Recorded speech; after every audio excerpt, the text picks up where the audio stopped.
Hello. How are you doing? I'm good. Can you hear me? Yep. Okay. I tried to set it up so you had good sound. So, Ooh. Yeah. That looks like an SM7V. Is that what that is?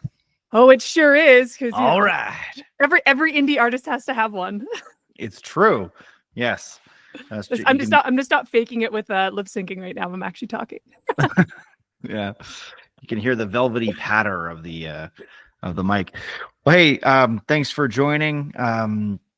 We're here with Nicky Markin from the amazing Midnite Gossip.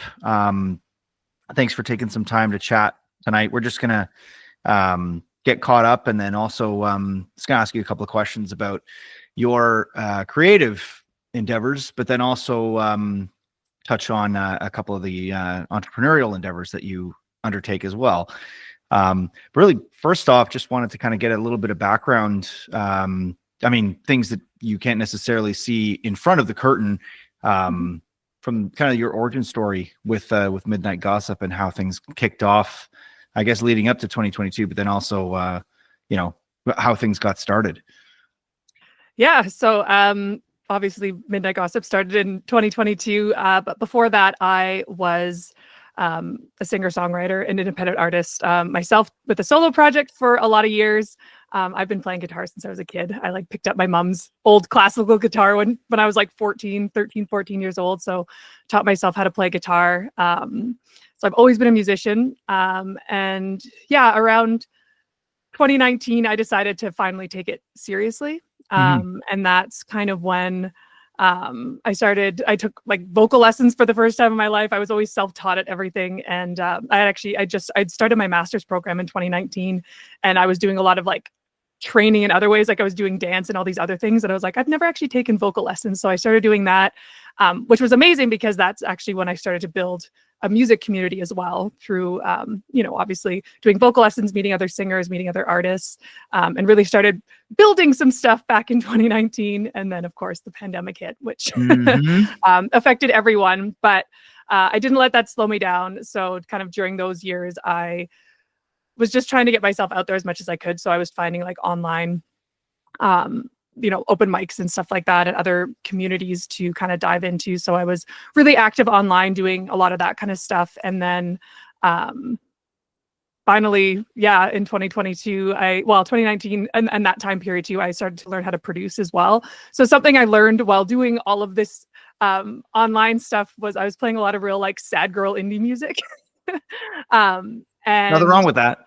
There's nothing wrong with that. Absolutely. I did it for the majority of my life, but I kind of got to this point, especially because, during the pandemic too, it was just a bummer the whole time. And I was if I really want to do this, if I'm going to be on stage and having people singing my songs back to me, I want them to be uplifting. I want them to be happy. I want to be on stage dancing and having a good time. And how do I do that? So that's kind of what led me into production and doing a lot more on the electronic side, more pop, side of music.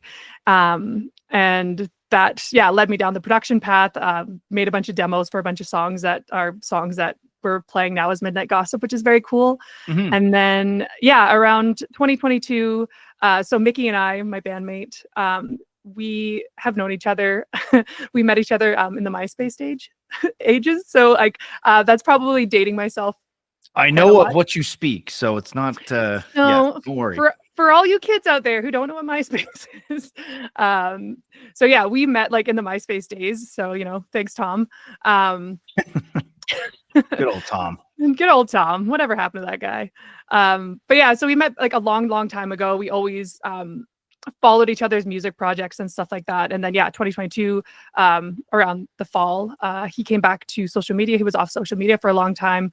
Came back online, made a big post that he was back online, and I had reached out to him, and we basically haven't stopped talking since. So that's cool. It's been really cool to just reconnect, and we had the same vision for what we wanted out of a music project. And so it's been working out pretty great so far. That's amazing. And do you share kind of similar influences in terms of inspiration? And is that you're pretty well in sync in that regard, or? Yeah, and it's funny because yeah, like anytime we go on a road trip or something, it's always like we're like listening to these like 90s music playlists. Like again, we like grew up in like the Big Shiny Tunes era, right? Like Much Music. Like we constantly talk about that kind of stuff because it is so influential to who we are now, right? Like we grew up in that age, and like the coolest thing about like 90s music was it was just such this like a mishmash of everything, right? It's like Incubus or something, right? Where it was like a DJ slash rock band, and it was like all these electronic sounds, or even like Nine Inch Nails and stuff like that, like Massive Attack, like all of that kind of music is so influential to what we do now, because I find that our genre is kind of hard to pinpoint, which is why we landed on cinematic alt pop, because like it is just kind of like a mishmash of everything. Like people who come see our sets are just like a lot of those like the songs maybe don't seem like they would make sense in it by themselves, but in context to an entire set, it like is a total journey, and that's kind of what music is to us too, right? So it's just taking people on a journey through each song and putting those songs together as a set as well when we get to perform them live. Yeah. So what does the creative process look like? I mean, there's two of you. So what is it? I mean, I know it from the band perspective, but what is that like in terms of the writing process? So a lot of the writing, I'll end up writing the lyrics to a song, and I'll do like I use Logic, and I'll kind of map out a bit of a demo of a song, and basically then just kind of pass it off to Mickey, and then he'll work his magic on it, and we kind of just go back and forth on it. Like he is like the main producer and composer and everything like that, and so he's just he's just so incredible at what he does. And like Tightrope, our most recent single that we released in November, he my original version, my demo version was similar to it, but like when he sent me his version, it's just like it's kind of the coolest thing to let the reins over and allow someone to just take their liberties on stuff too. And I mean, it's taken us a couple years to figure that flow out, but now it's just fun. Like I'm like, here's my idea, what can you do with it, and it's like a tennis match back and forth, and it makes it really fun, because it's like, oh, my idea was great, but yours is even better, and then it's like, but then mine's even better, and it just keeps building and building. So it's it's a really fun process. That is very cool. And to that end, you recorded the EP that you're is it out yet, or is it just about to launch, or have you? We have a live EP that we released last year, but we're still working on our studio EP. So it's upcoming. But you have you're doing the production yourself. You're doing the mixing and everything at Midnite Sounds. Yes. But you did work with a producer though, is that right? Externally?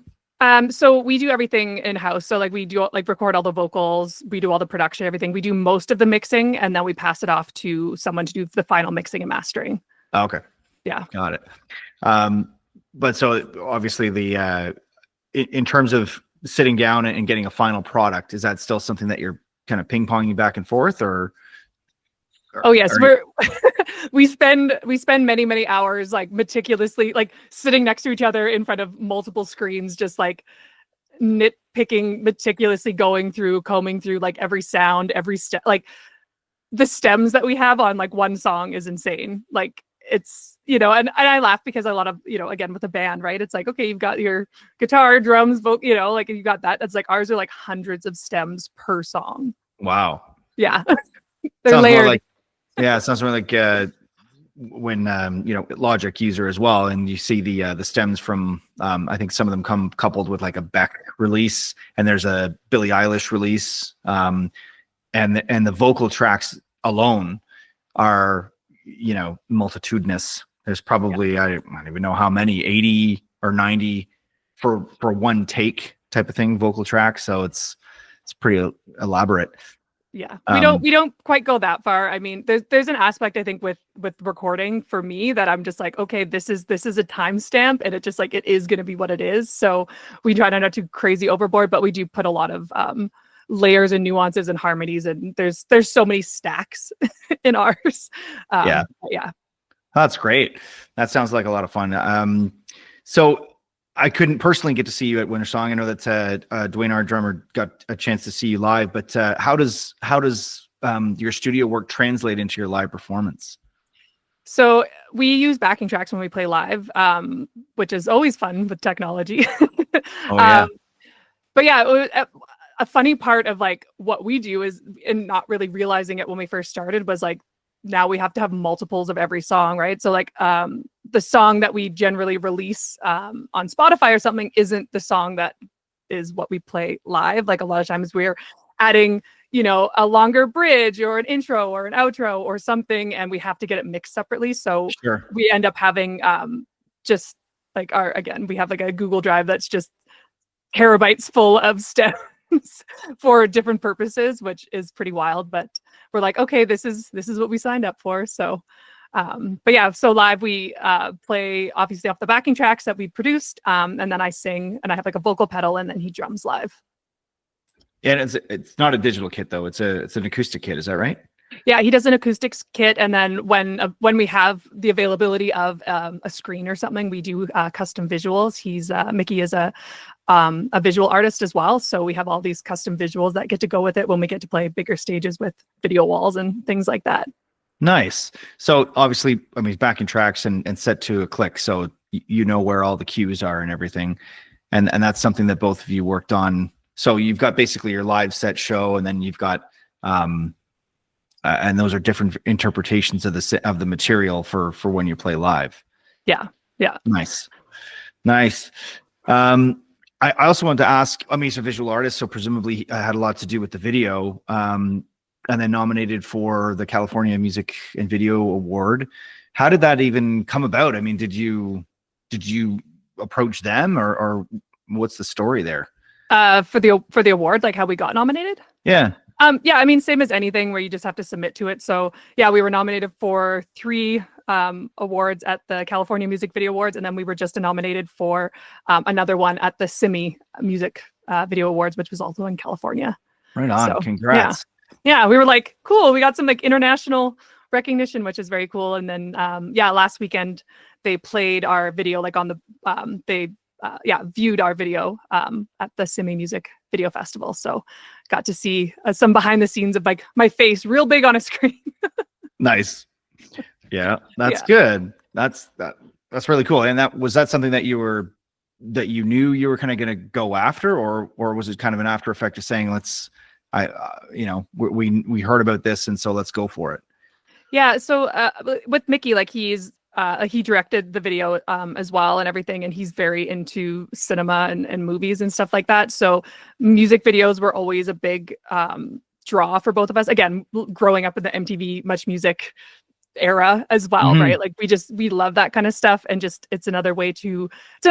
Like music is kind of the vehicle, and then you could just do so much with it, right? So very fun to make these music videos, and then for us, like we didn't just want to put it on YouTube, right? Like it's cool and all to do that, but like how much more reach can we get with our music videos? So we looked into just all sorts of music video festivals and awards and stuff like that, like all over the world, and just submitted to them, and ended up getting a couple nominations. So that was a huge surprise, because we literally shot that video, like just me and him in the middle of the summer on like the hottest day in June, like in my living room. So yeah, it was pretty cool. It was a very DIY project. So again, to be shown and screened on those big screens and get the recognition, it's pretty cool. And not to dig too far into the technicality of the thing, I just know that from other bands that I've talked to, and for ourselves as well, video is actually really challenging. As far as getting something that's somewhat professional looking, because there's obviously a time and a place for having something that's organic and looks like it, whereas there's another thing entirely to be putting effort into something that looks more professional. So what advice do you have for other musicians that are kind of getting dipping their feet into that pool? Because I just know from personal experience and from the people that I've spoken to, video is a big hurdle. Yeah. Mickey, like he has the vision for a lot of this. Like we have a lot of conversations about ideas and things like that. But like, you know, as the director of that music video, like he has such a vision for that kind of stuff because he's just like so obsessed with cinema. And so he has a certain eye for it. And then because he's a visual artist, he's really great at editing. So for anybody who's looking to make music videos, I think like having the eye for it, having a really good idea for a treatment is really important. And then again, like if you can't do the editing, if you can't do the filming, then yeah, you're going to have to invest in hiring someone, right? Like that's also how you get professional footage and professional quality, or, you know, renting the gear, right? Like we had, you know, a backdrop, lights, all the things too that I had borrowed from my friend who's a photographer. And you know, we made the set as professional as possible. And, you know, it was either me or him behind the camera shooting. And then again, a lot of it is kind of in the post-production when you can do a lot of the editing and a lot of cool things, but you also need good footage to start with.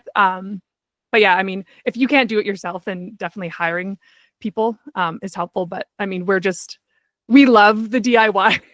We love being DIY. I don't think we'll ever really not be. I mean, maybe one day we'll have a bigger budget, but we still like having our hands on every aspect of everything that we do. Yeah, well, that makes sense. And I mean, I think in terms of creative control solely, you know, like having the option to do your own shots and stuff. And again, as I say, I think really the first step is just to dig in and start to do it.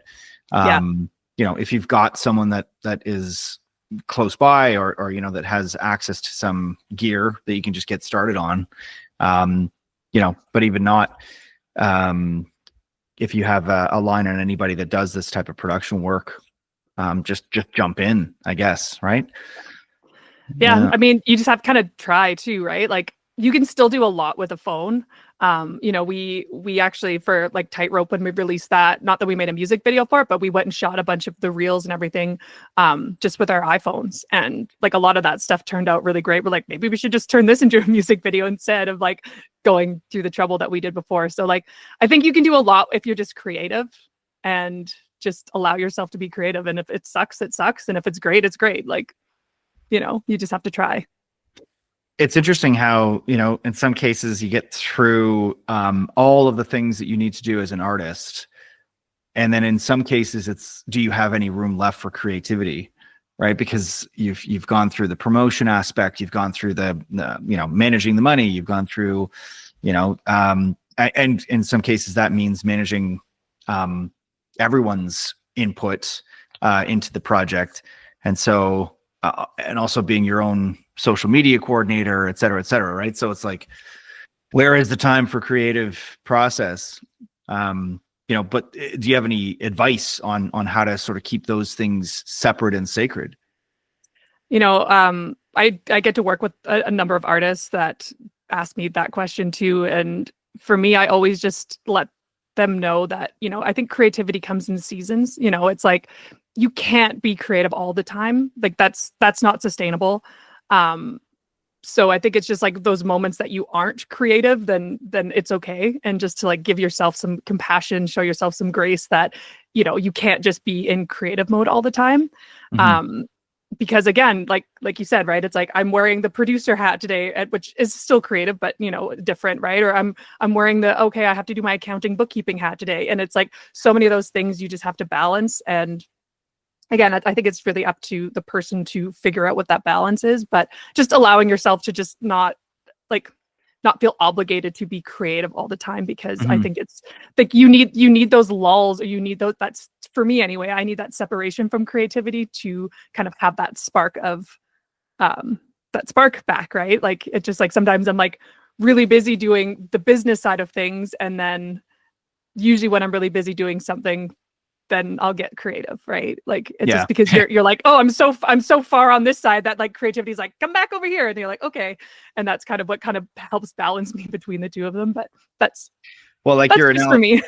You saying that it comes in seasons, which is a fantastic way to look at it. And sometimes it's in the most inopportune time, just like you're, you know, wandering outside and it starts to rain profusely on you or something. You know, not the best time when you're in the middle of doing your invoicing or something to get a creative tug, but it happens, I'm sure. Yeah. Um, That's always like, I always keep my, what we always have our phones on us, but it's like, I always have like lyrics drop in, right? And I'm like, whoa, like I'll be like, okay, let me give this 5 minutes and, write down the lyrics or a melody or sing something into my voice notes or something if something comes, and then I just leave it. I'm like, okay, it's a seed for later. yeah, that's something I can say honestly is a great advent of having technology, because I am old enough to remember when it wasn't so easy when you had an idea. And what are you going to, there's no, you could have a tape recorder, I suppose, one of those small, tape recorders, but it was, the tech was certainly a lot more clunky. But yeah, it's great to see those advancements take place. So, you're releasing the EP. What's kind of down the road a little bit in terms of what's next for Midnite Gossip in a year, 3 years? What's the vision there? Oh boy. We have a lot of visions, and it's interesting because a lot of them are happening, right? But yeah, like we initially, when we first started working together, we have a plan still for like a trilogy of EPs that kind of tell like a hero's journey. So it's funny because the EP, like our first EP that we'll release, is a lot darker, and it'll be a little more experimental. And then, it's kind of going through the dark to the light kind of thing. So it'll be a trilogy of EPs that kind of tell a story through that. And then, it's cool though, because a lot of the music that's going to be on these 3 EPs is stuff that we're testing, and playing live and stuff right now too. So it's great to see Nice. Crowd reaction and all that kind of stuff. And I'm sure there'll be some other singles and stuff that get in there. We always like to do remixes as well. So like when we released Streetlights, our debut single, we did a remix of it. And then we released Tightrope. So we're working on a remix of that right now. We've got some friends that are DJs that are also like doing some remixes and stuff for us too, that picked up our songs, that are just like, oh, this is cool, I have ideas. So again, it's really fun to just pass that off to other people and let people take their creative liberties with our ideas. It's such a cool thing. So yeah, there's a lot of that going on. We have a friend of ours that's working on a independent film, so we'll be a part of that. Some of our music will be a part of that in the near future as well, which is really cool. Yeah, and just playing, basically just trying to keep building our live set, keep stepping up our game as far as like our visuals and producing more and more so we can add it to our live set, and basically being able to, depending on the festivals and stuff that we get booked for, we can kind of interchange our set lists for the vibe of that festival, which is something that we love doing too, where it's like, how can we really fit in with the vibe of this festival? And if it's more of a rock festival, we'll play more of this music. If it's more of that, we'll play different types of music to kind of fit, which is fun for us, because then we can just really kind of nail it for wherever we're playing. Yeah, tailor it for that. And as your catalog develops, obviously you have more flexibility in that regard. Right? That's great. So obviously that's kind of the next plan, is to keep that going, keep the writing process going, and continue to broaden out your original stuff. Kind of a detail based question though, on when you have DJs that adapt your material, what happens to kind of rights and copyright in that regard? I mean, is that something that you've had to deal with so far, or is that not really in the picture yet? I mean, it's 0% of nothing is still nothing, right? This is true, right? When we're still starting out. So, but yeah, I mean, it's still a conversation we always have with people when we work with them. I mean, we're giving them our stems, right? So of course there's still royalties and back end things that happen that you always have to be aware of. And for any artist that is doing that, it's like you never know, something might blow up. So it's like always making sure that you're dotting your T's and crossing your I's. Like I have an MBA, so I'm very business minded when it comes to that kind of stuff. So yeah, we always make sure that kind of stuff is talked about and dealt with, or if there's money that needs to be exchanged or anything like that, it's not just like, hey buddy, do this thing for us. Like we always do it very professionally. Yeah, because I think when it comes to adaptations, because going through your catalog, there's several different versions of the same songs, but there's going to be more of the same one too. Well, which is an interesting strategy, because we've talked about that as a band too. Having acoustic versions of some of the material that we've released, etc. But there you've got like the core song is still the same in terms of like writing royalties, whatever. But in your case, if you're allowing DJs to adapt, I don't know if that factors into it or not. That's just a point of curiosity there. Yeah, I mean, the songwriting credits would still be mine, right? Because they're using my vocals and the lyrics and stuff like that. And I think it would just be splits with like mechanical and stuff like that too for streaming. Right. Yeah. Yeah. So that's probably a good segue into the entrepreneurial side of things, which we've talked about a little bit, but I wonder if you could give a little bit of background for the Indie Distributor audience into the electronic press kit initiative that you launched. Talk a little bit about that. Yeah. So as I mentioned, I do have an MBA. So I graduated in 2022. And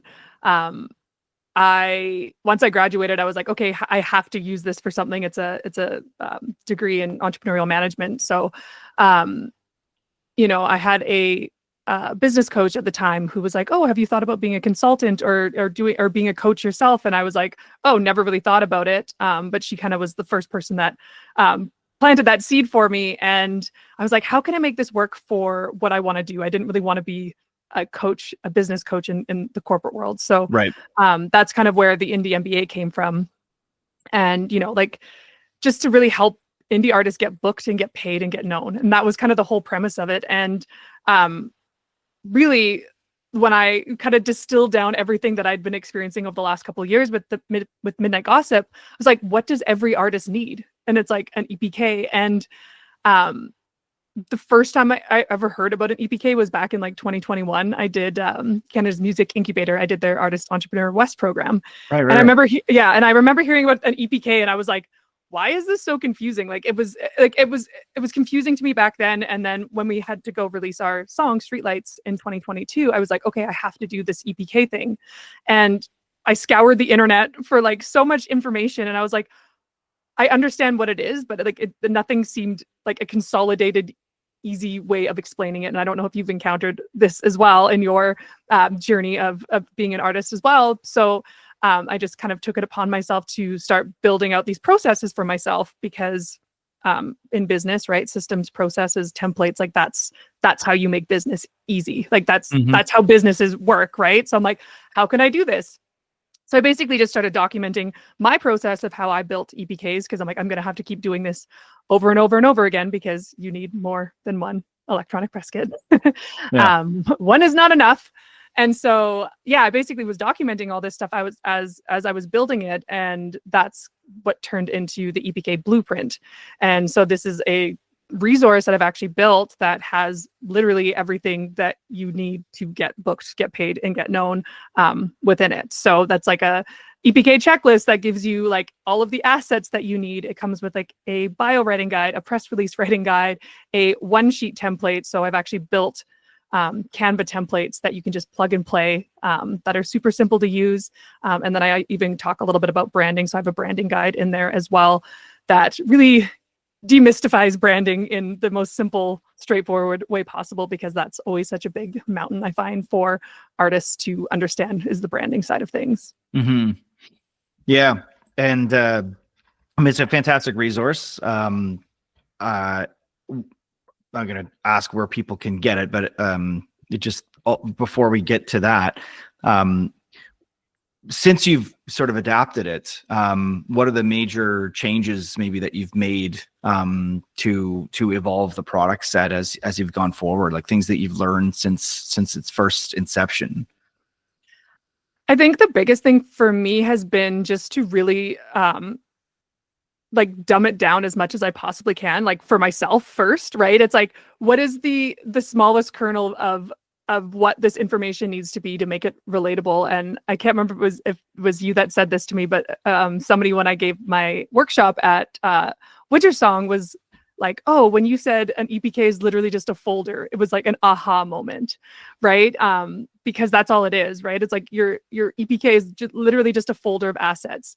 And I've heard that explained so many different ways. And I love when I can just really distill information, and it, like, I can literally see light bulbs go off in people's minds. Like, that's the joy that I get out of being a coach, out of being a mentor to people, is allowing them to actually get it. Because I find that a lot of people who teach about a lot of music industry stuff don't actually do it, or aren't actually artists, right? And so the artist mind is just different than someone who isn't, right? Because there's emotions, right? There's emotions that become involved with the things that you're doing, no matter what you're doing, because it's your art, it's your music.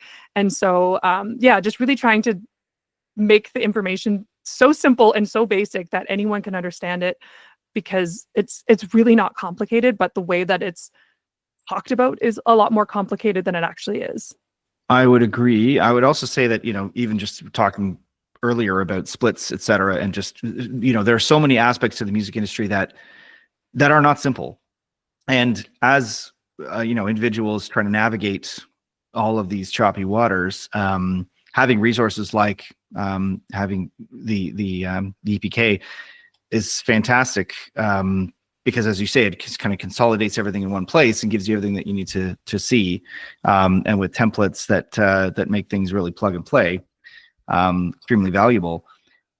To that end, I mean, what are some things that you've learned or comments that you could make to independent artists that are, they want to take this seriously, they really want to push things forward, but maybe are reluctant about needing to shift the mindset into more of an entrepreneurial or business focused style, given that we're talking about creativity, we're talking about, and how can I balance those two worlds, right?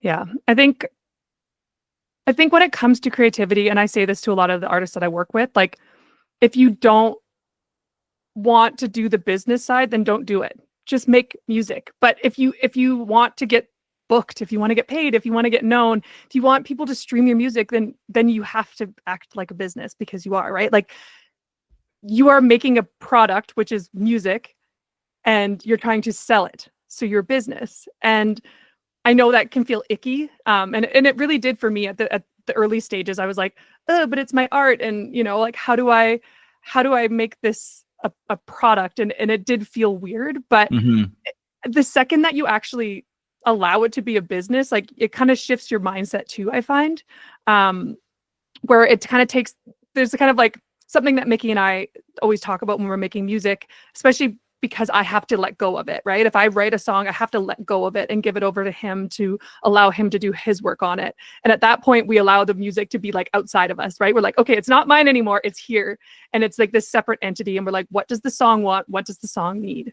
And it doesn't come. And, when we make comments or feedback about the music we're making, we allow it to be about that, not about either of us. And that's kind of the same concept I relay it when it comes to business. It's like, once the song is out there, it's no longer yours, right? You have to allow it to just be, and it has to go find its place. And sometimes that takes longer. Sometimes it's faster. You can go viral. All of these things could potentially happen. But if you're just holding on so tightly to something, like, if you love something, let it go. What is the saying, right? It's like, you kind of just have, you kind of have to like set it free and allow it to just live somewhere else. And again, I think the other big thing that artists really struggle with is being able to talk about themselves, their music, and their art. Yeah. And that's something that I really think that an EPK is such a valuable tool, like, obviously to have to give out so you can promote your stuff, but it's a tool that allows you to like speak about yourself in a visual way through your words, right? Writing your own bio, coming up with some colors and branding around what the song means. And that I find is usually like the biggest challenge that most artists run into, is just being able to talk about their art and their music. Yeah, that makes sense. I see that, there's a lot of conflict, probably is specifically at the start, right? Because you're trying to balance what that is. But I think through the process, you might identify some eureka moments about, oh, in fact, maybe, I've been thinking about the demographic that I want to appeal to in a different way, and going through the process of identifying all of these aspects that you want to put in an electronic press kit might get you thinking about how to, how to phrase, what genre is this actually? And like you said, you identified for Midnite Gossip as its own sort of genre because it was nebulous to begin with. Or you had to put an identity to it. right? And I think that's probably a very useful exercise for any artist to go through, and try to set the ick aside as much as you can. Distance yourself from the ick. Yeah. And I think that's why, like, the other thing too is like I always, and because I'm guilty of it as well, because I'm a creative, right? Like I think as creatives, we want to just like reinvent the wheel every time we do something, right? We're like, I'm gonna do this bigger, cooler, neater thing than the last time. And when it comes to like an EPK or business in general, it's like you don't have to reinvent the wheel. It's like, you know, we use the exact same template, which is the template that's in the EPK blueprint. We use that exact same template every single time. And the funny thing about that is it becomes part of our branding. So when we send out our one sheets all the time, people are like, oh, I recognize this because it looks the same every time. It actually makes you more recognizable. And so when we're thinking about, you know, touching on branding for a second, but like when we're thinking about branding ourselves as artists and stuff, like the more repeatable you can make things, the better, which I think goes against every part of our being as a creative. And I think that's where like a lot of conflict happens when we're trying to promote or do things, right? You're like, oh, I want to do something different than the last time. You're like, but if it worked the last time, that's business. So recycle, repeat, do it, you know, like rinse, repeat kind of thing, as opposed to reinventing the wheel. Yeah. Yeah.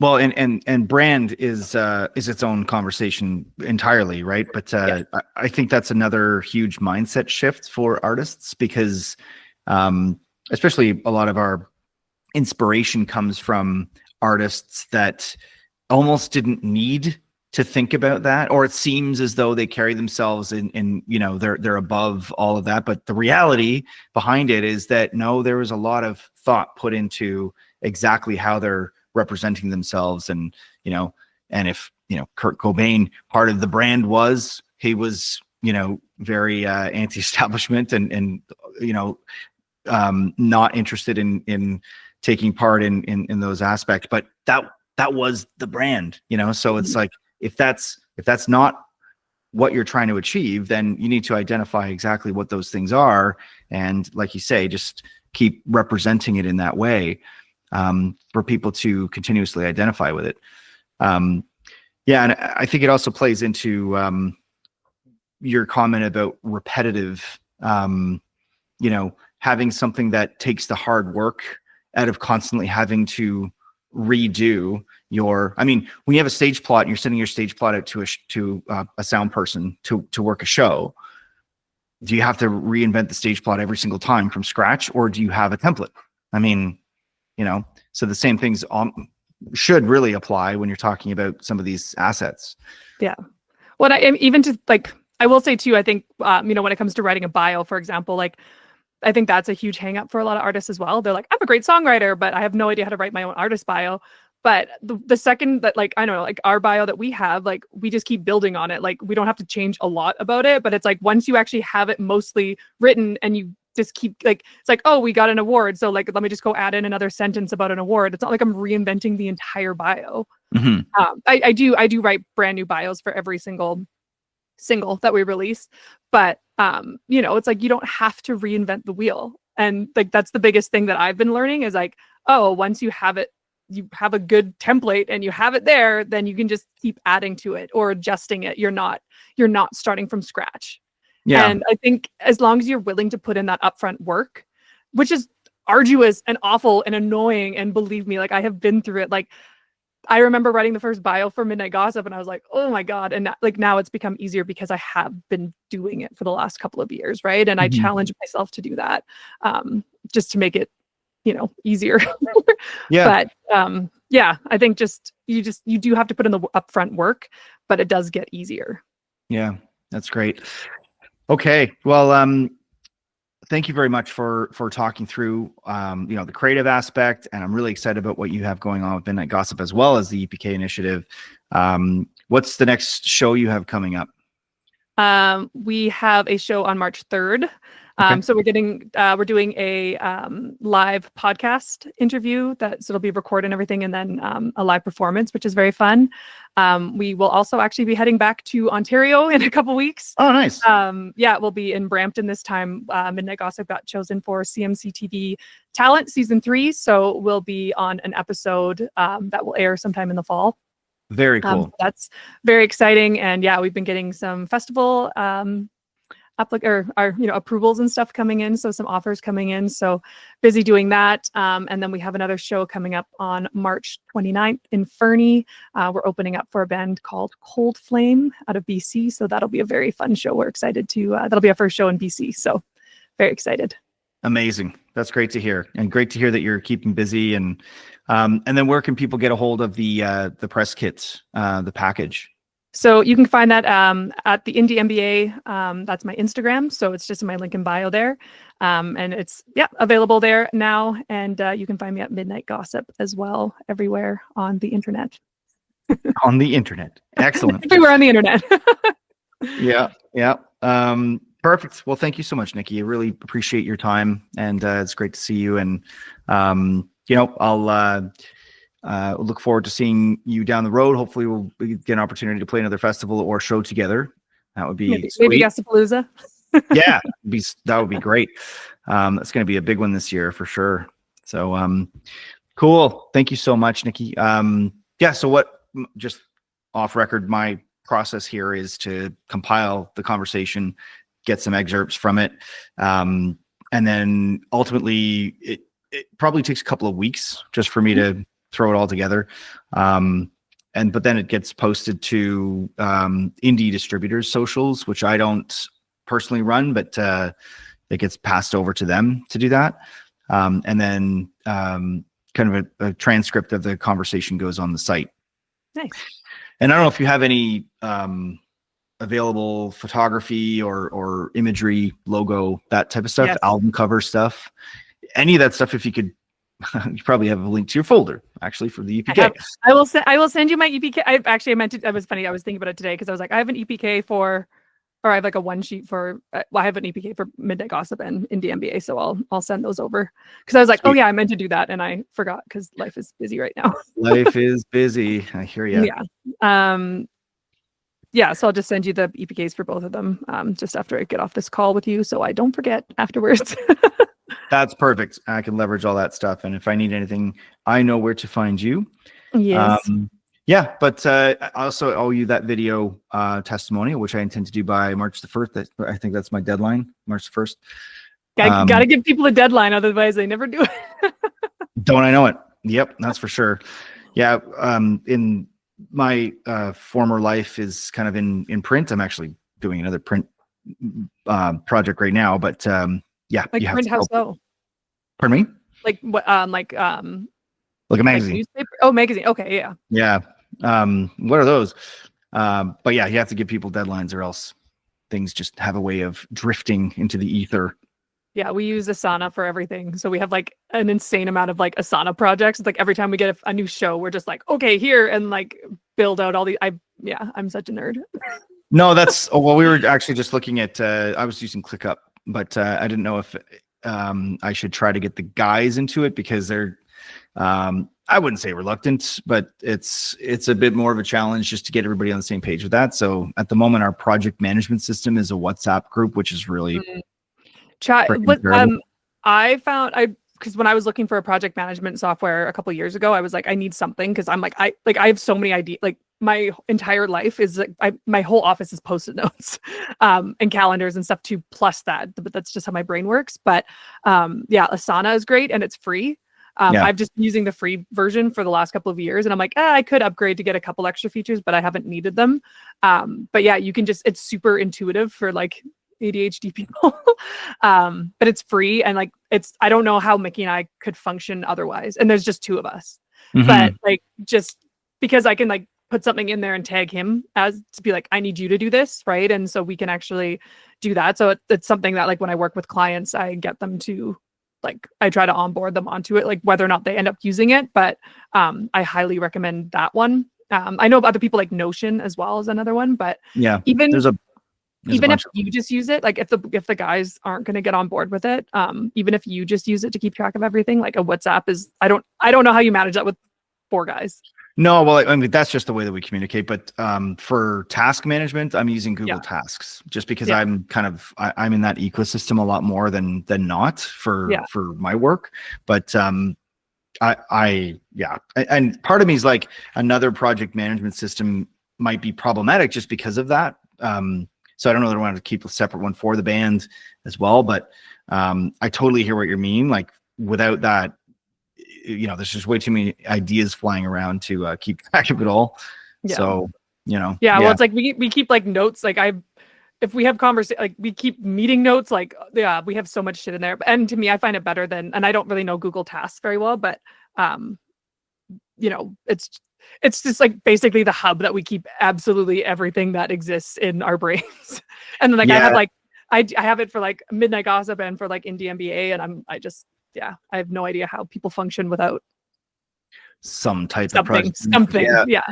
Yeah. I mean, Google Tasks is not as robust at all as Asana or ClickUp or any of those. I'm surprised actually that they've fallen down on that in that regard, because they could probably tweak some of the functionality and it would be a game changer for them. Because even using Gmail, like you've got a Gmail account. Yeah.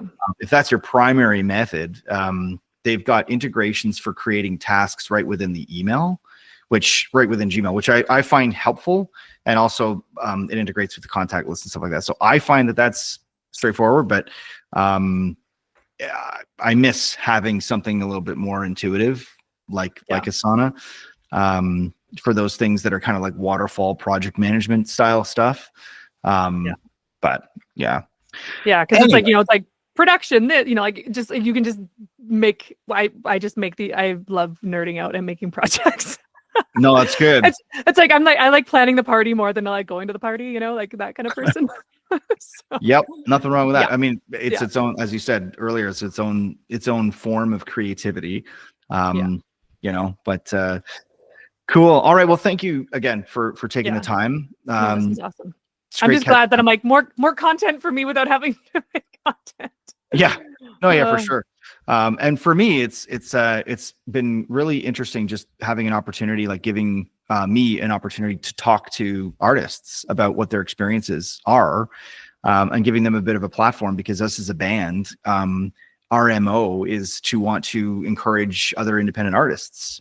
Because I don't know if you find the same thing, but there are people who are like-minded, but they're fewer and far between than the artists that are kind of very head down and doing their own thing. I don't know if you find that as well in Calgary, but like in Toronto, it's in some cases you've got a lot of bands that are out for themselves. And that's just not our thing. It's like there's no point in not having the rising tide lifts all ships mentality. Yeah, and I agree, right? And like that's why I'm like it'd be selfish of me to build these tools and not share them, right? Like and that's just always how my brain has been like, oh, even in jobs and stuff when I worked in the corporate world, I was like, well, my brain just I have that operations background, so like I always just see the shortest distance from A to B, and that's just how my brain works. Like I think I told you I'm working for an entertainment agency right now. And I've been there. I started in January, and I've literally overhauled their entire processes in the last month. Like that's what I do. Like I'm like changed all their templates, made them new templates, made them new processes, changed their filing system, like all in the last like month. And you were saying that your boss was cool with a lot of that, which is great. Because sometimes people are very resistant to change. Yeah. I think for me, I'm just like, look, I have this fancy, expensive degree that says I can do this. So I'm not, lying. I'm just gonna, but I mean, you can't really deny the importance of streamlining, and if you're saving money, there's hardly a CEO that would say that that's not a good idea. Well, of course, it's like, well, if we can do this job faster and it's less, it takes less time, there's less, how can we reduce the amount of clicks we're making, right? On each sheet or whatever, right? Like it, and it is like, I've already noticed how much faster I am at what I do. And I've only been at this job for a month and almost 2 months. So no, it's great that he was really open to it, because I've had many bosses that weren't. And and then again, just back to what we were saying too, right? With the EPK, it's like, well, like, and I'm still building new processes. So like I have the EPK blueprint for singles, EPs, and albums. And then I plan on making one for live. So the live version would have like the tech writer plot, tech writer guide, plot stage plot, all that kind of stuff. Next steps would be like building modules out for like how to email, how to, get on the radio, like the actual next step after that. So I have I have a mind map, a very big mind map drawn out of like all of these products that I plan on building out of all of the things that I do as an indie artist, because for me, I love doing that kind of stuff. And so as I'm growing and doing all these things as an indie artist, I can build these things to help all the people that are, a couple years behind me. And that's the whole point, right? It's like how in 5-10 years from now, I plan on having this entire suite of resources of like how I got from A to B. And, again, obviously things will change with technology and things like that. But that's my whole goal, because I love doing that stuff. I love community. I want people to have access to tools that are accessible. And again, like I'm not out for myself. I want everyone to succeed. And, it's a fantastic philosophy for sure, and a great way to conduct yourself, because I think that only good can come of that, right? Of that mentality. Because you will meet other like-minded individuals that, their sole thing is going to be to lift others up as well. Because, and why not? I mean, there's enough competition out there, and enough, we've got enough to worry about, in essence, with state of the world. Yeah. And also, just, the music industry is not, it's very unique in the sense that, the product itself is not where you make your money. Yeah. Which is just bizarre. But yeah, and that's also like part of it, right? Where it's like you have to be creative in every aspect, right? It's like, because the music is it's just the beginning, and it's like the merch and the touring and like sync license, like they just like there's so many other things that happen after the music gets made. Mm-hmm. And for the most part, everybody else on the internet is, music marketing people are just talking about how you need to get music in streams. And it's like, there's so much more to it, because like, until you have a massive catalog, like you're never going to make a lot of money from your music, like in your specific music, right? Like I'm not going to make a ton of money from a single until I have a massive catalog and I have a big following. Yeah. Like it's as simple as that, right? And so you have to create a bunch of music, but in the meantime, how do you actually make money being an artist now? And I think that, and there's so many issues with the focus being on metrics at the start, right? Yeah. When really, I think a far more appropriate approach is to focus on your core, which could even just start with 10 people. And you know what? That's okay if it's just friends and family, just like the people that would be willing to support you and who genuinely actually love your music. And then broaden out from that. Yeah. And networking too, right? Like we, like the first festival that we ever played was our second show ever as a band. We had to make a 1-hour set for our second show ever as a band. Wow. But we got on that festival. I met the woman who runs that festival a year prior to, and this is the power of networking too. It's just like, I met this woman and she loved me, and she was like, "Oh, you're a musician. That's really cool." And so she knew that. And then once we released music, she was like we had one song out. We had Streetlights out. We released Streetlights, and she reached out to me, was like, "I want to have you play my festival." Sweet. So this is also like, I think that's the thing too. It's like we had like less than probably 300 streams on that song, right? It's like, it's so much not what you know, it's who you know as well. Yeah. And again, I think we've talked about it as well, but it's like being a good, kind person, like the no asshole rule, whatever, right? It's like that also gets you really far in business 100%. And in music. Being genuinely caring about what someone else is doing, right? Yeah. And not making it about yourself, because the mentality of someone who, an artist that expects everybody to just kind of clamor to what they've got going on. Everybody's got stuff going on, the more you make, and everyone's talented. Like being talented is the minimum to ride, right? Like you must be this it's like you must be this tall to ride. It's like the bare minimum is having talent, right? It's and this is the other thing too. Like I have a buddy of mine who's incredibly talented, and he just could not hack the business side of it. Like he's like, I don't have the motivation or the energy or that. And it's like, this also reminds you that some of the most talented people aren't even putting their music out there because they're exhausted and they can't do it. Yeah. Right. They don't want to do the business side of it. Yeah. Yeah, that's true. So it's a real unique personality, and really one that needs a lot of motivation. If you find that blend of creativity, applicable entrepreneurial spirit, as well as someone who's genuinely nice and wants to, lift other people up. It's not a very common thing. But there are lots of people like yourself out there for sure. So and like you guys as well. Yeah, I mean, I think what happens too is it's you mentioned about creativity being seasons, which really resonated with me. My guitar player Dave and I talk a lot about creative, like being in tune, like being like in tune to the frequency or creative when it passes through, that you're able to capture it. But the same can be said for mindset, I think, and similar personalities, where it's like you're tuned in to someone who thinks in a similar way. And so the likelihood of you being able to connect with people like that and then broaden that network increases just by way of, you said, networking, right? Meeting people who, create opportunities for you. And that's really what it's all about.